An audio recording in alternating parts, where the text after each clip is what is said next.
어머니, 중간에서 저도 숨이 막혀요. 아내도 더 이상 못하겠대요.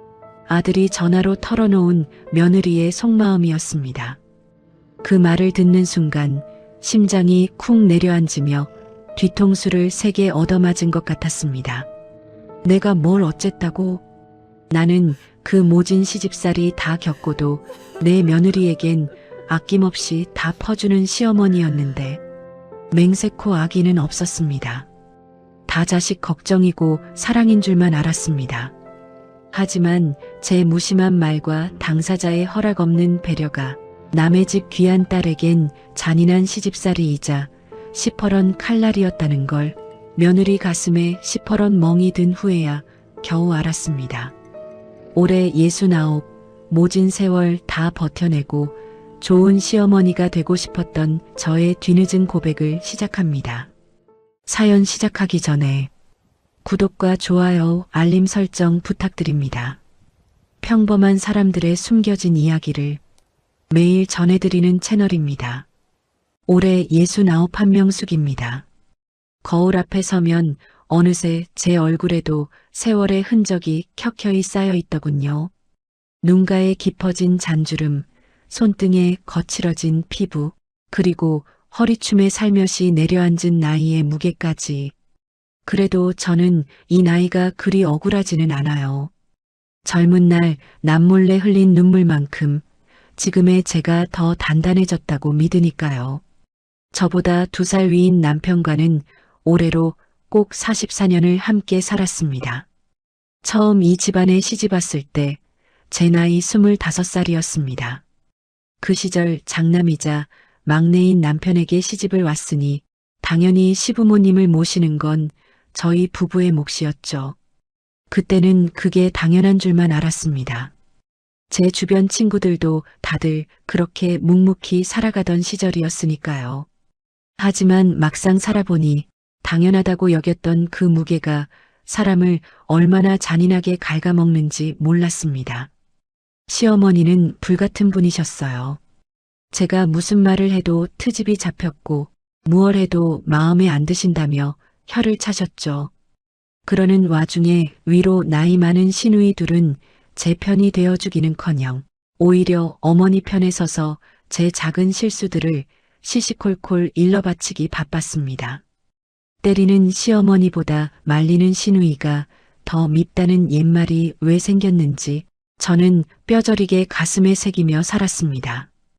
특히 명절이면 새벽부터 부엌에 서야 했습니다. 기름 냄새가 온 집안에 가득 찼고 저는 하루 종일 전을 부치고 나무를 묻히고 뒷정리를 도맡았습니다.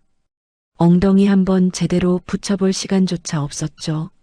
식구들이 한바탕 상을 물리고 나면 산더미 같은 설거지가 기다렸고 밤늦게 술상을 보고 나면 또다시 설거지였습니다.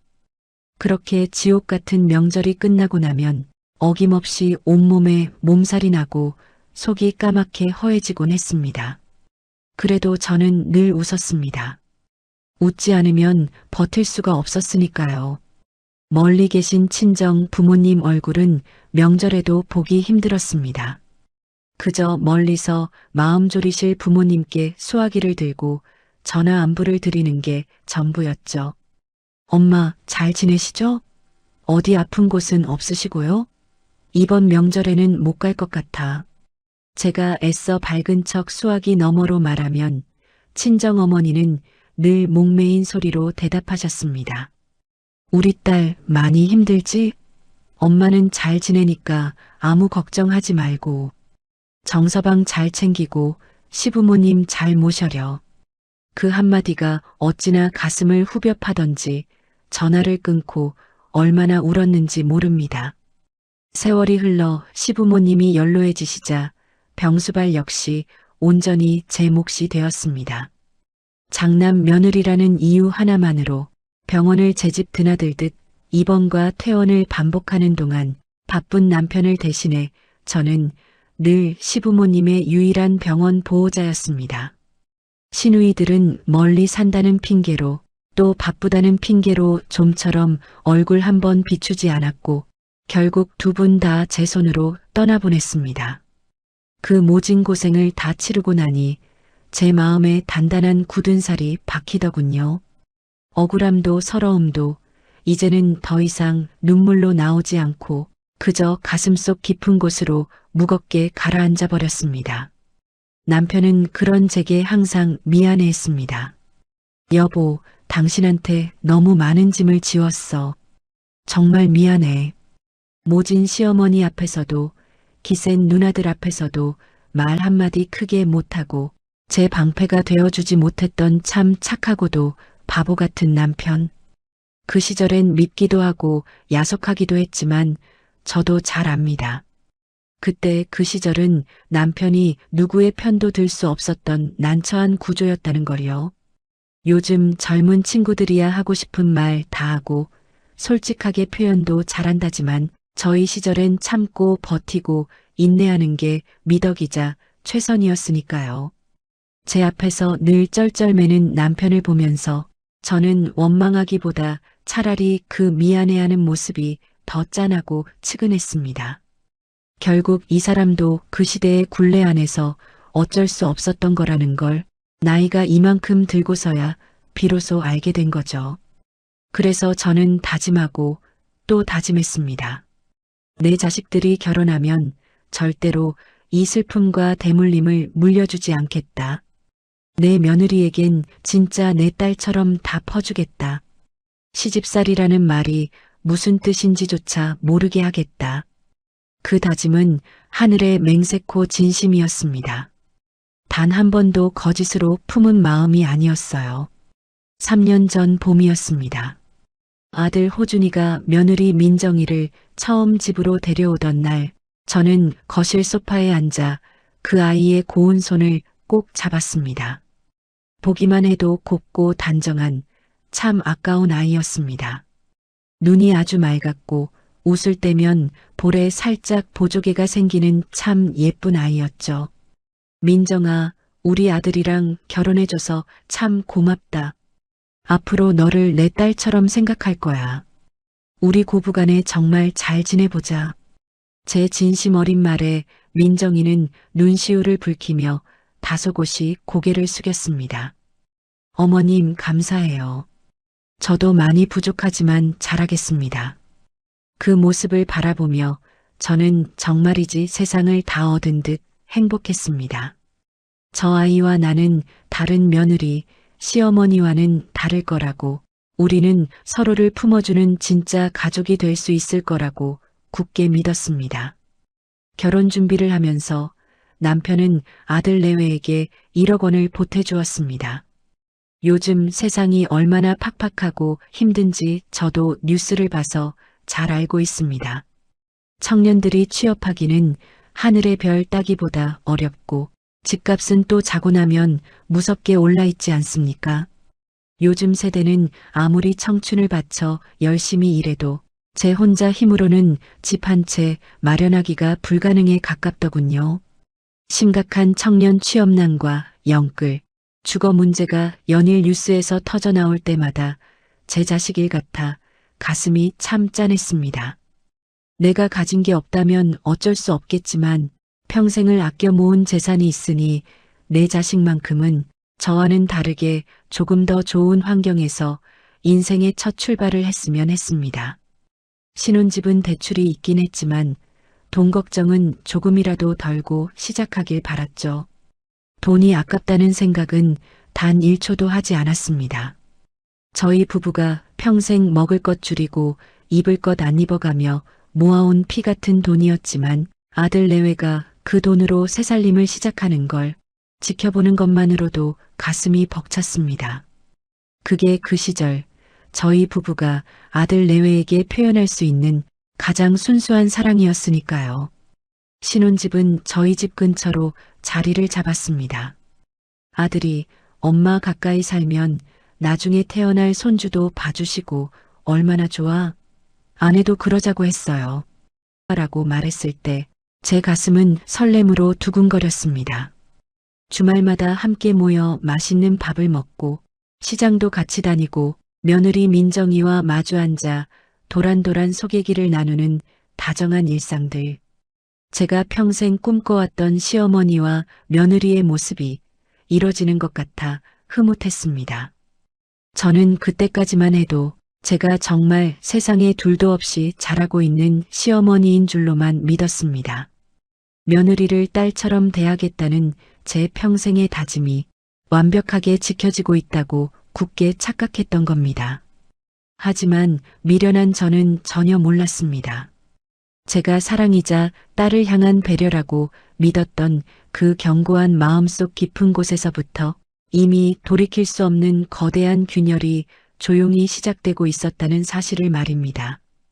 처음 한동안은 정말 좋았습니다.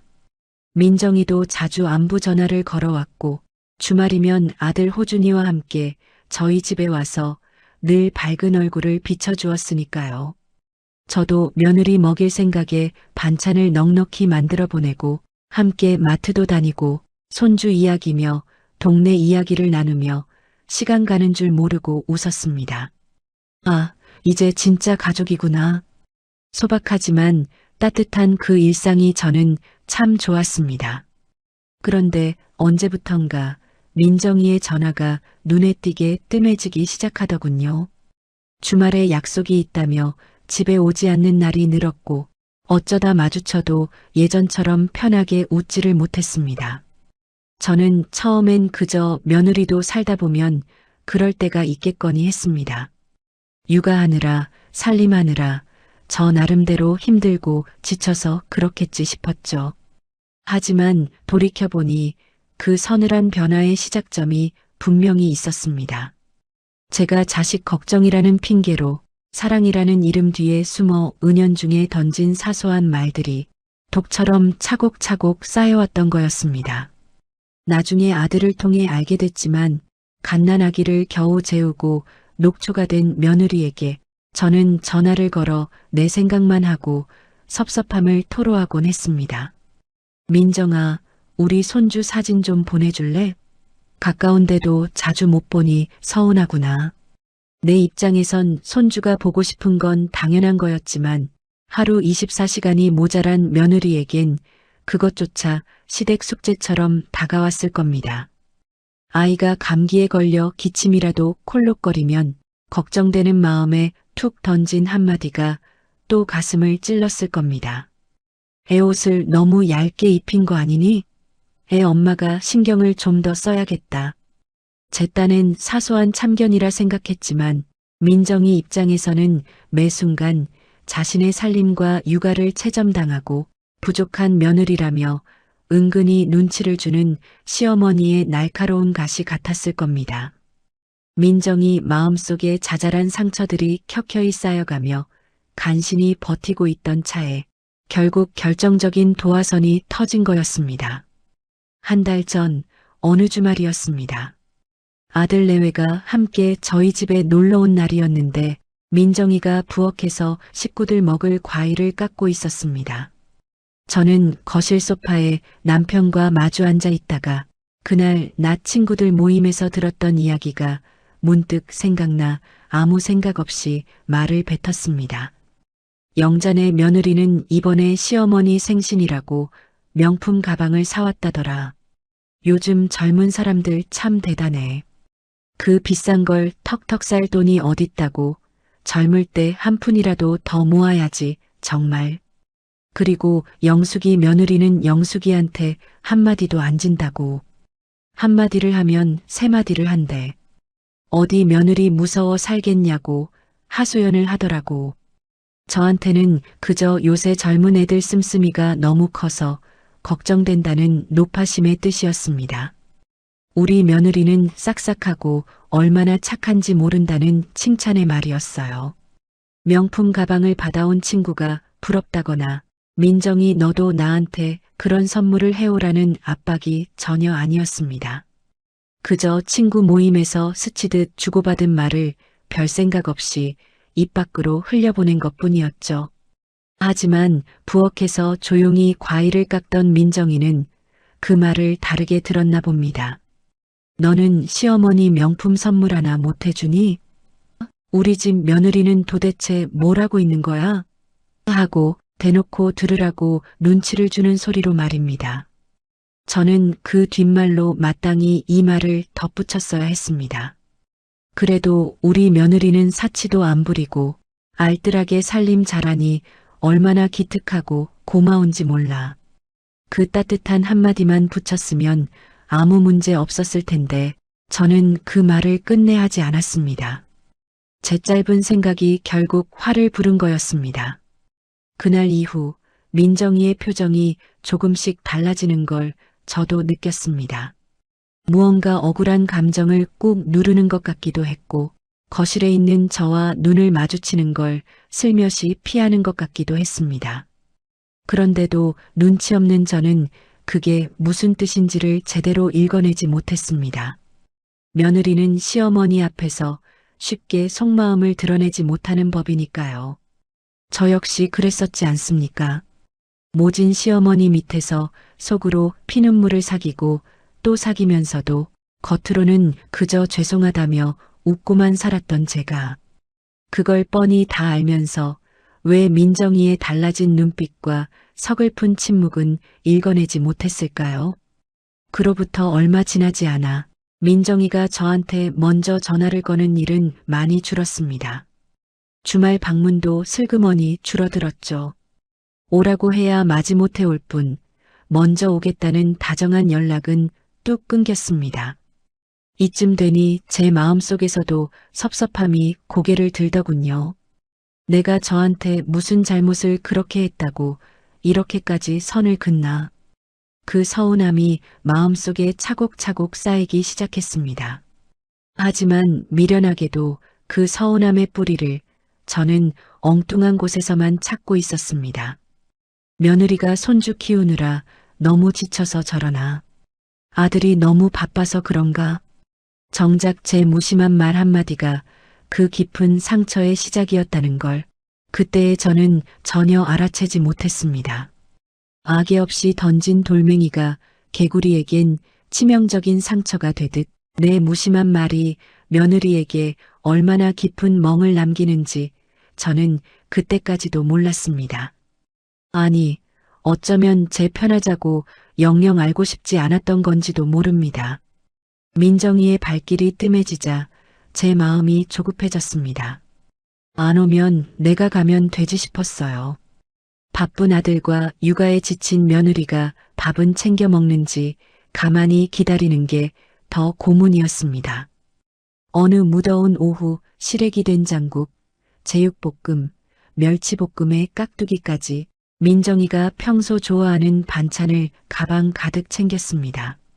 전화를 걸었지만 받지 않아 아들에게 연락하니 민정이가 약속이 있어 집을 비웠다고 하더군요. 날도 더운데 음식을 현관 앞에 두고 오면 상할까 걱정이 앞섰습니다. 아들이 퇴근할 때까지 기다릴까 싶다가 일 끝나고 피곤한 애 괜히 왔다 갔다 힘들겠다 싶어 냉장고에 넣어두고만 오자 싶었죠. 빈집에 들어가는 게 망설여졌지만 결국 아들 집 비밀번호를 누르고 문을 열었습니다. 막상 들어가니 반찬만 넣고 나오기가 마음에 걸렸습니다. 싱크대엔 아침 먹고 아직 설거지가 안 된 그릇이 쌓여 있어 날도 더운데 위생이 신경 쓰였고 소파 위엔 빨랫감이 가득했으며 거실엔 손주 장난감이 흩어져 있었죠. 집에 온 자식들이 나중에 이걸 다 치우려면 얼마나 힘들까. 그 모습이 눈에 밟혀 저는 팔 소매를 걷어붙였습니다. 쌓여있는 그릇들을 설거지하고 냉장고 속 오래된 반찬들도 정리한 뒤 새 반찬으로 채웠습니다. 세탁기를 돌려 다 마른 빨래는 하나하나 개어 안방 서랍장에 넣어주었죠. 다 큰 며느리의 속옷까지 접으면서도 신뢰가 된다는 생각은 전혀 못했습니다. 깔끔해진 집을 보니 흐뭇했습니다. 며느리도 돌아와서 한결 편하겠거니 생각했죠. 바로 그때 현관문이 열렸습니다. 어머님 연락도 없이 어쩐 일이세요? 돌아온 민정이가 놀란 얼굴로 저를 바라보았습니다. 당황함 이상의 서늘함이 담긴 눈빛이었죠. 저는 괜히 목소리를 높여 밝은 척했습니다. 너희 먹으라고 반찬을 좀 만들었는데 내가 전화를 안 받길래 음식 상할까봐 잠깐 들어왔어. 반찬 넣고 집이 조금 어질러져 있길래 정리 좀 해뒀다. 내심 고맙다는 말을 기다렸지만 민정이의 얼굴은 풀리지 않았습니다. 아, 네. 감사해요, 어머니. 입으로는 감사하다는데 무언가 불쾌함과 억울함을 꾹꾹 눌러 담는 목소리였습니다. 그 자리에서 며느리의 불편한 감정이 날 것 그대로 읽혔습니다. 민정이의 불편한 표정에 섭섭함이 치밀었습니다. 내 돈 들여 장 봐와서 반찬까지 해다 주고 힘든 몸으로 설거지에 빨래까지 다 해줬는데 왜 죄인 취급하며 싸늘한 표정을 짓나 싶어 야속했습니다. 그날 밤 아들에게서 전화가 왔습니다. 조심스러우면서도 단호한 목소리였습니다. 엄마, 앞으로 저희 집에 오실 때는 집사람한테 먼저 연락이 된 다음에 오세요. 연락도 없이 불쑥 들어오시면 저희가 불편해요. 가슴 밑바닥에서 뜨거운 것이 확 타올랐습니다. 아무렇지 않은 척 그래. 다음부터는 꼭 그러마 하고 전화를 끊었지만 속상해서 가슴을 쥐어뜯었습니다. 제 딴에는 자식들 고생할까봐 했던 배려가 불편함이었다니요. 옆에서 통화 내용을 듣고 있던 남편이 나직하게 말했습니다. 여보, 요즘 젊은 사람들은 그거 선 넘는 거라고 생각해. 자식 생각하는 마음은 알겠는데 이제 세상이 바뀌었으니 우리가 젊은 사람 기준에 맞춰줘야지. 괜히 마음에 담아두지 말고 속상해하지 마. 남편의 말에 속이 부글부글 끓었지만 거실 천장을 멍하니 바라보고 있자니 머리를 세게 얻어맞은 듯 정신이 번쩍 들었습니다. 문득 얼마 전 친구 모임이 스쳤습니다. 한 친구가 우리 아들 집인데 들어가려면 며느리 허락을 꼭 받아야 해 라며 한숨 쉴 때 제가 뭐라고 했는지 아십니까? 당연한 걸 뭘 그래. 아무리 자식 집이어도 엄연히 남의 살림인데 연락도 없이 들어가면 쓰나 하며 타박했었습니다. 남의 일엔 당연했던 상식이 제 일이 되니 까맣게 잊혔던 겁니다. 그 냉정한 말들이 부메랑이 되어 제 가슴에 사정없이 박혔습니다. 맞아. 엄연히 따지면 아들과 며느리 집인데 시어머니가 허락도 없이 들어와 마음대로 살림살이 정리하고 다 큰 자식들 속옷까지 정리하는 건 배려가 아니라 침범이지. 민정이 입장에선 어질러진 집을 시어머니한테 보여주기 싫었을 거야. 내가 배려라고 믿었던 호의가 상대에겐 무례가 될 수 있음을 어두운 방에서 알 것 같았습니다. 아무리 진심에서 나온 호의라도 상대가 원하지 않고 허락하지 않으면 결국 상대를 숨막히게 하는 무거운 짐이 된다는 것을 말입니다. 속상했지만 고쳐먹기로 결심했습니다. 억울해도 며느리가 불편해한다면 제가 바뀌어야 했습니다. 연락도 없이 불쑥 찾아가는 것도 멈추고 며느리 살림에 함부로 손대는 것도 그만두기로 했습니다. 그랬더니 참 신기하게도 민정이가 조금씩 달라지더군요. 제 생일엔 아침 일찍 예쁜 꽃다발을 들고 찾아왔고 남편 생일엔 시아버지가 좋아하는 음식으로 번듯한 식당 예약을 해두었습니다. 손주 생일엔 온 가족이 모일 수 있게 먼저 날짜를 조율했고 가족여행도 민정이가 먼저 나서서 꼼꼼하게 준비해 주었습니다. 그 다정하고 고마운 모습을 보며 저는 내심 흐뭇했습니다. 하지만 미련한 저는 그때도 여전히 보지 못하고 있는 게 있었습니다. 바로 민정이의 생일날이었습니다. 아들이 며칠 전 점심시간 무렵에 힘없는 목소리로 전화를 걸어왔습니다. 엄마, 어제 민정이 생일이었어요. 그 말을 듣는 순간 가슴이 쿵하고 철렁했습니다. 거실 달력을 들여다보니 선명하게 민정이 생일이 써 있더군요. 그런데 하필 그날 약속이 있어 까맣게 잊고 그냥 넘겨버린 겁니다. 어머, 엄마가 나이 들어 깜빡했네. 미안해서 어쩌지. 부랴부랴 민정이한테 전화를 걸어 미안하다 사과하며 용돈을 보내고 밥 먹으러 오라고 말했지만 그건 이미 생일이 다 지나고 난 다음이었습니다. 아들 생일, 딸 생일, 남편 생일은 묻지 않아도 머릿속에 박혀 있으면서 며느리 민정이 생일은 왜 그렇게 매년 쉽게 잊히고 밀려났을까요? 언제나 우리 가족의 대소사와 생일은 늘 며느리가 뒤에서 묵묵히 챙겨주는데 말입니다. 그 사소하다고 여긴 작은 차이가 민정이 마음속에선 자꾸만 서글픈 멍이 되고 있었을 텐데 말이죠. 그리고 얼마 뒤 온 가족이 모인 주말 저녁 식사 자리였습니다. 아들 내외가 손주를 데리고 왔고 저는 자식들 좋아하는 반찬들을 넉넉히 차려놓고 기다렸습니다. 모처럼 온 가족이 한 상에 둘러앉아 밥을 먹는 행복한 자리였죠. 제 눈과 말이 온통 내 아들 호준이에게만 향해 있었습니다. 호준아, 얼굴살이 왜 이렇게 빠졌어? 요새 회사 일이 많이 힘드니? 밥은 제때 제대로 먹고 다니는 거야? 저한테는 자식을 향한 엄마 마음에서 나온 걱정이었습니다. 그저 아들 얼굴이 헬쑥해 보여서 자연스럽게 터져나온 잔소리였죠. 하지만 제가 무심코 던진 이 사소한 말들이 가뜩이나 지쳐있던 며느리에겐 너는 우리 아들한테 도대체 신경을 쓰는 거냐, 남편 밥은 잘 챙기는 거냐, 몸에 좋다는 걸로 제때 챙겨 먹여라 하는 무거운 질책과 눈치로 들렸나 봅니다. 마음이 상한 민정이가 억지로 웃으며 말했습니다. 어머니, 제가 집에서 잘 챙기니까 걱정 마세요. 하지만 그건 전혀 웃는 게 아니었습니다. 속으로 무언가 억울함을 꾹꾹 눌러 담은 서글픈 얼굴이었어요.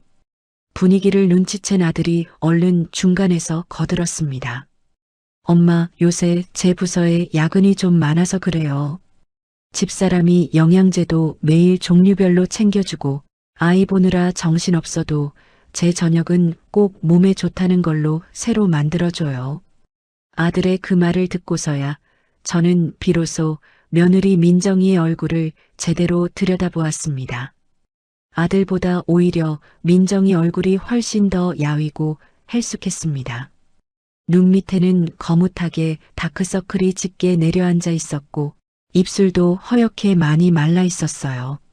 하루 종일 쉬지도 못하고 육아의 살림까지 홀로 도맡아 하느라 정작 자기 몸은 돌볼 틈이 전혀 없었던 거였습니다. 문득 가슴이 저려오며 부끄러워졌습니다.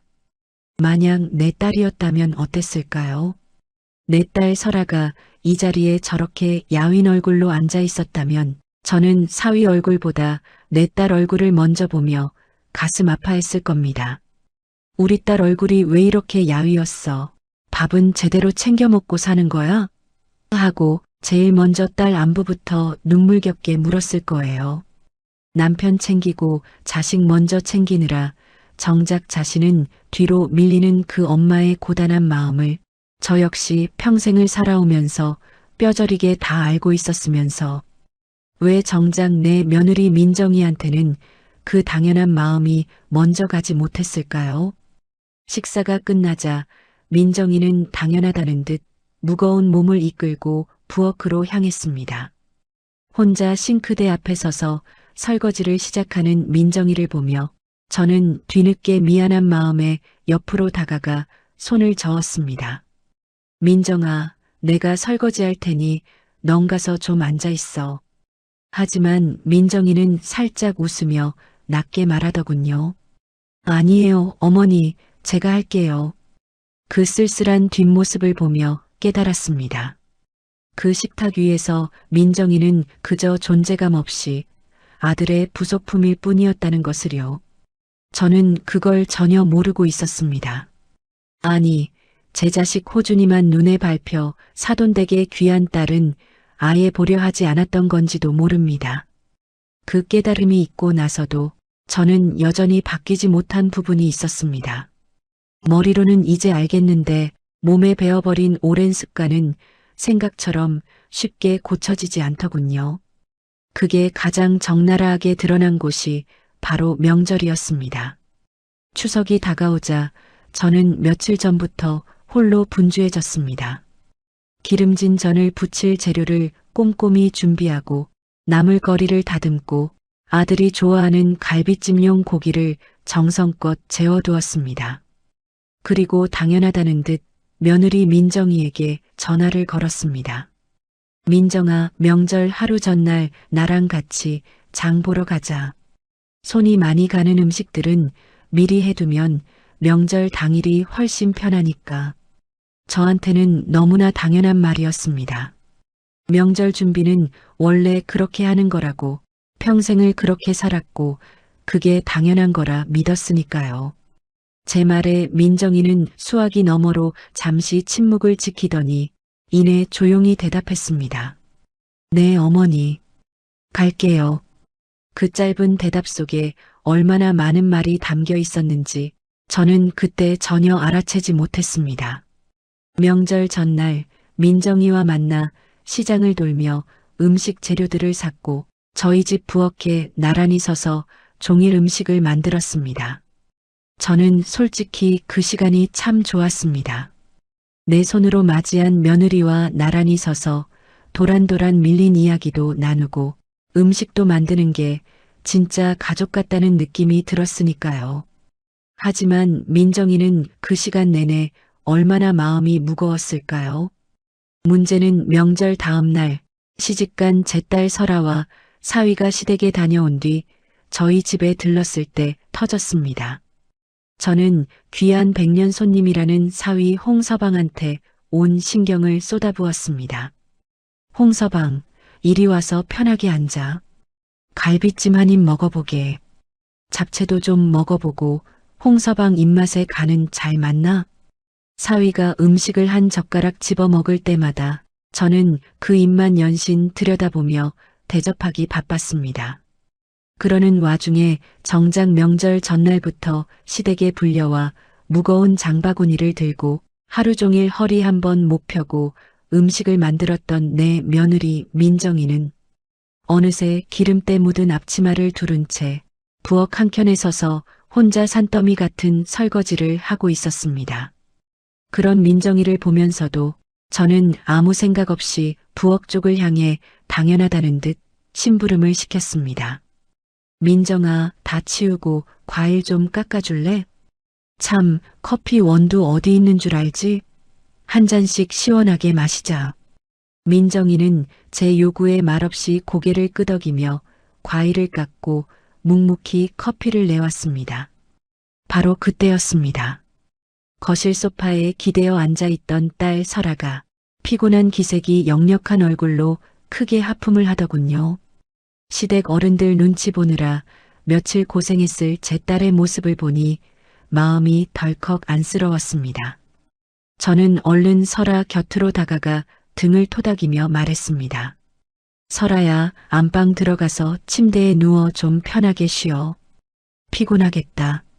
설아는 고마워. 엄마 하더니 안방으로 들어가 문을 닫았습니다. 바로 그 순간이었습니다. 부엌 싱크대 앞에서 그릇을 닦던 며느리 민정이의 손이 아주 잠깐 허공에서 뚝 멈추는 것을 저는 똑똑히 보았습니다. 민정이는 아무 말도 하지 않았습니다. 뒤돌아 소리를 지르지도 원망 섞인 눈빛을 보내지도 않았습니다. 그저 등을 돌린 채 몇 초간 멈췄던 손을 움직여 다시 조용히 설거지를 이어갈 뿐이었습니다.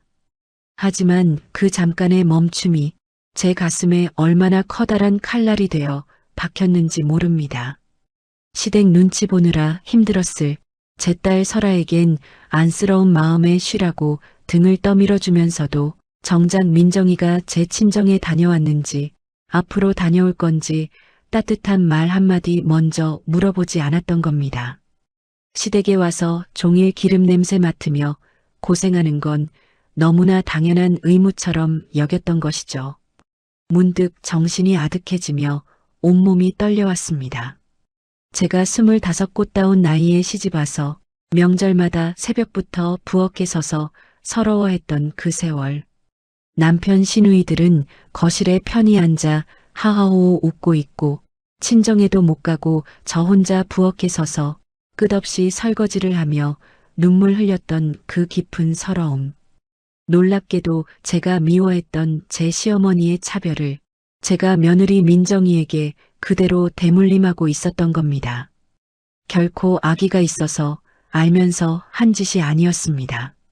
세월이 지나니 그 눈물 나던 시절을 까맣게 잊어버렸던 겁니다. 그래서 그것이 제겐 더 소름 끼치도록 무서운 일이었습니다.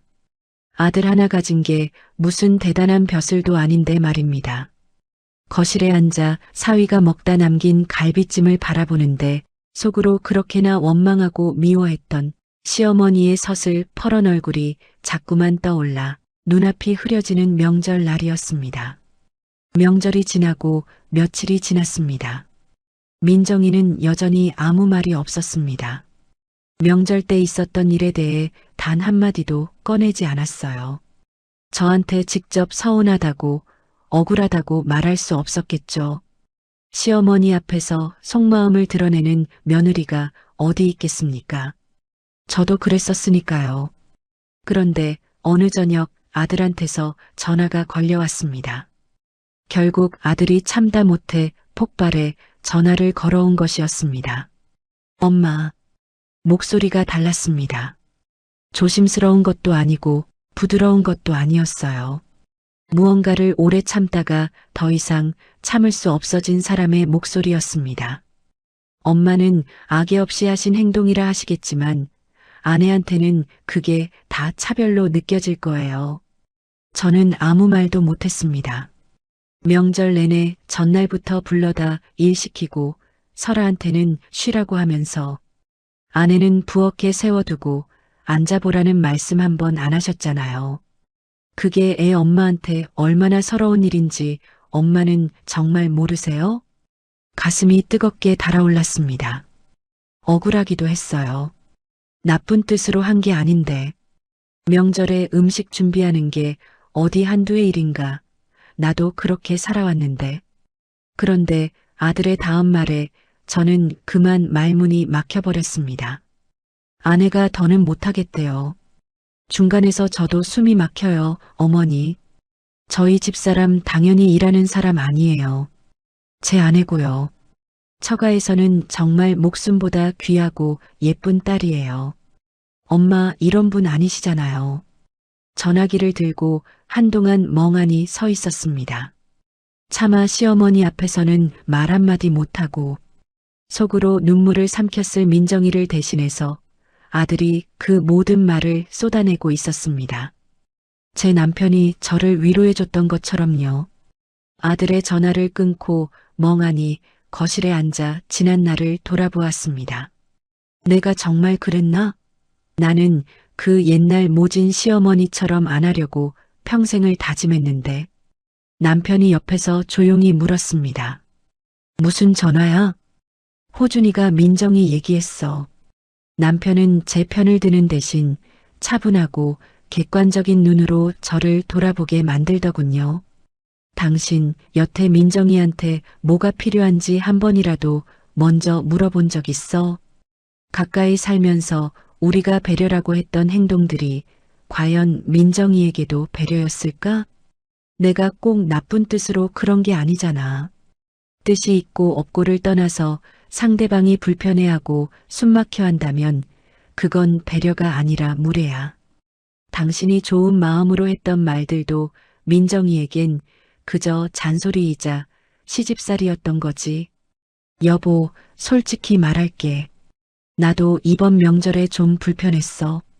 당신이 사위한테 온 신경 다 쓰면서 며느리한테는 한번 앉아보라 소리도 안 하고 일만 시키는 거 보면서 당신이 옛날에 어머니랑 누나들 때문에 얼마나 많이 울었는지 생각났거든. 그때 내가 당신 편 한번 제대로 못 들어줬잖아. 호준이는 나처럼 그러지 않으려고 저러는 거야. 눈물이 왈칵 쏟아졌습니다. 남편 입에서 그 말이 나올 줄은 몰랐습니다. 44년 전 시어머니 앞에서 아무 말도 못하고 쩔쩔매던 그 남편이 지금 아들은 다르다고 말하고 있었습니다. 당신이 며느리 딸처럼 대하겠다고 했잖아. 진짜 그렇게 한 거 맞아? 남편이 조심스럽게 되물었습니다. 말문이 막혔습니다.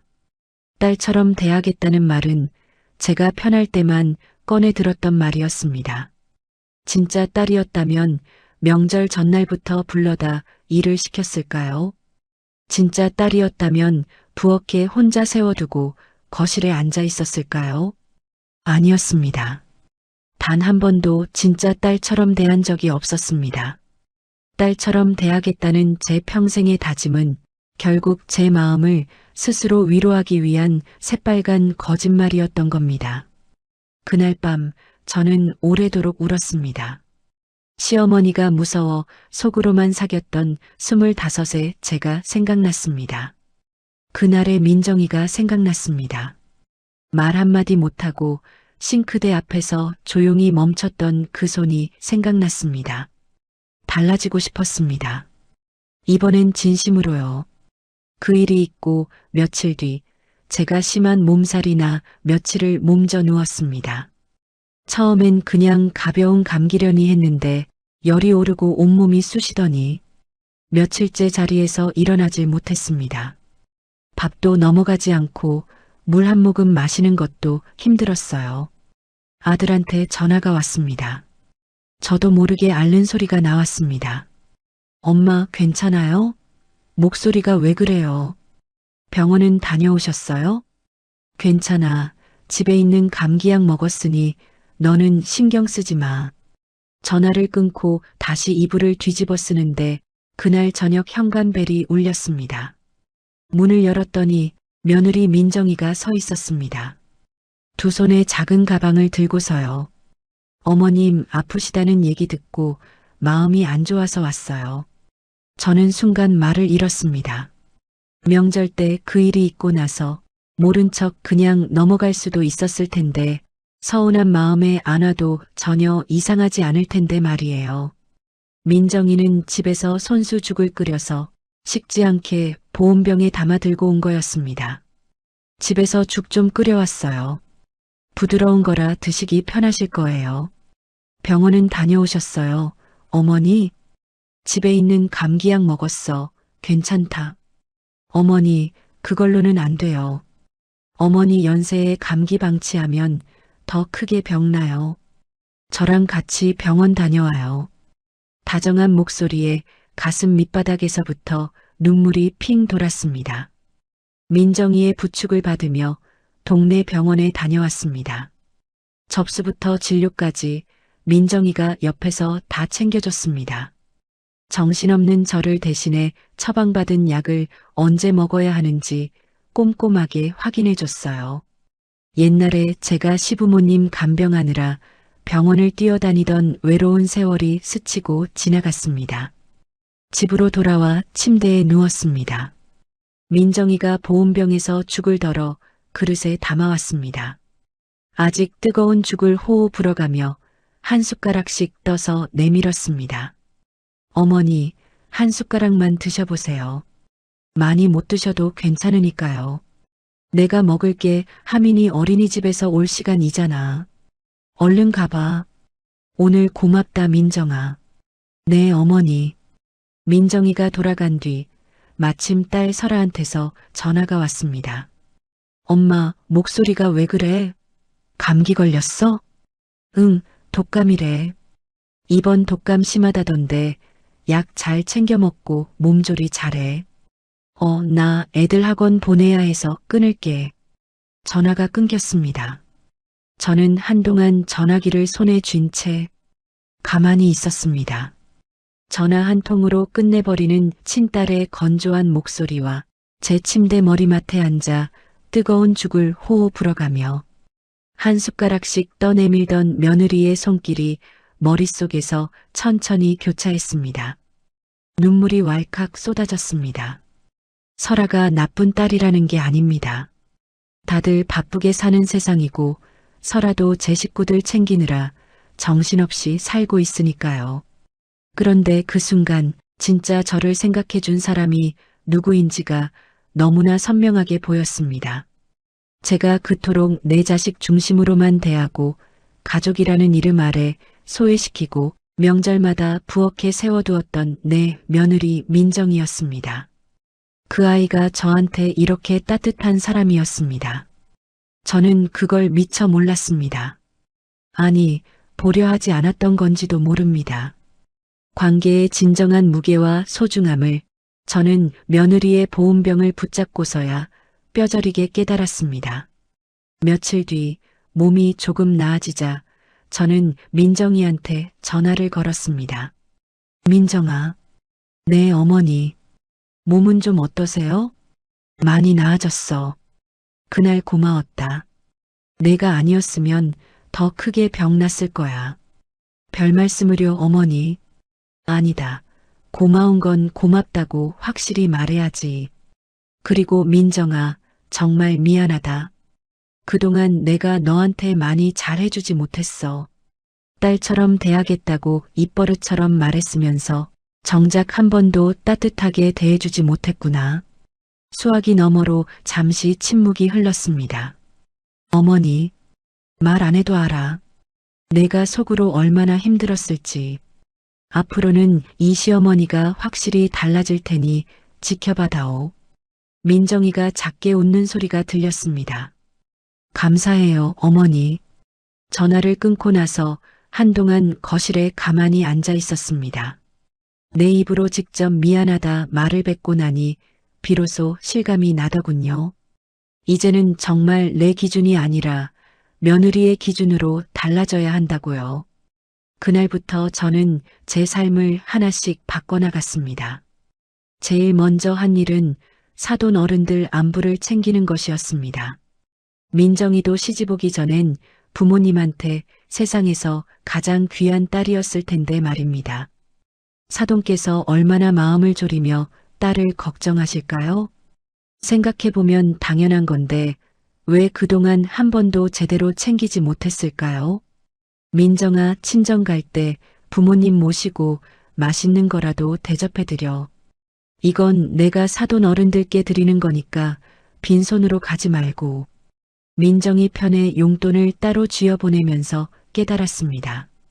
이것은 제 체면을 차리기 위함이 아니라 내 소중한 며느리를 이토록 바르게 키워준 분들에 대한 시어머니로서의 진심 어린 감사의 표현이라는 것을요. 명절 풍경도 완전히 달라졌습니다. 명절이 다가오면 제가 먼저 민정이한테 전화를 겁니다. 민정아, 이번 명절엔 친정에 먼저 다녀와. 나는 아버지랑 따로 계획이 있으니까 걱정하지 말고. 남편이 옆에서 고개를 갸웃거리며 묻습니다. 우리가 무슨 계획이 있어? 저는 웃으며 대답하죠. 만들면 되지. 그렇게 며느리를 먼저 친정으로 보내고 저는 남편과 둘이서 오붓하게 명절을 보냅니다. 생각해보니 이게 더 좋더군요.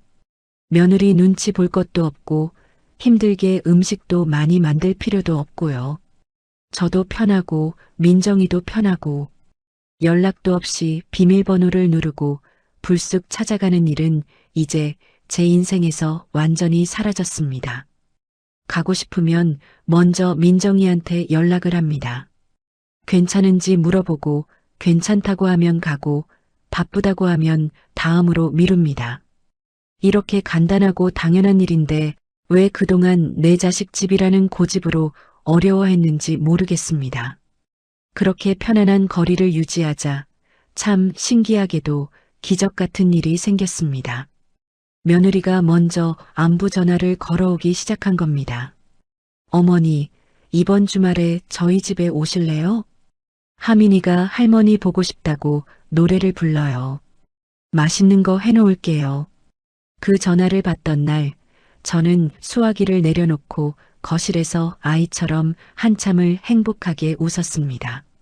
새로 산 달력에는 며느리 생일 칸에 빨간색 펜으로 다른 날보다 2배는 더 크게 동그라미를 쳤습니다.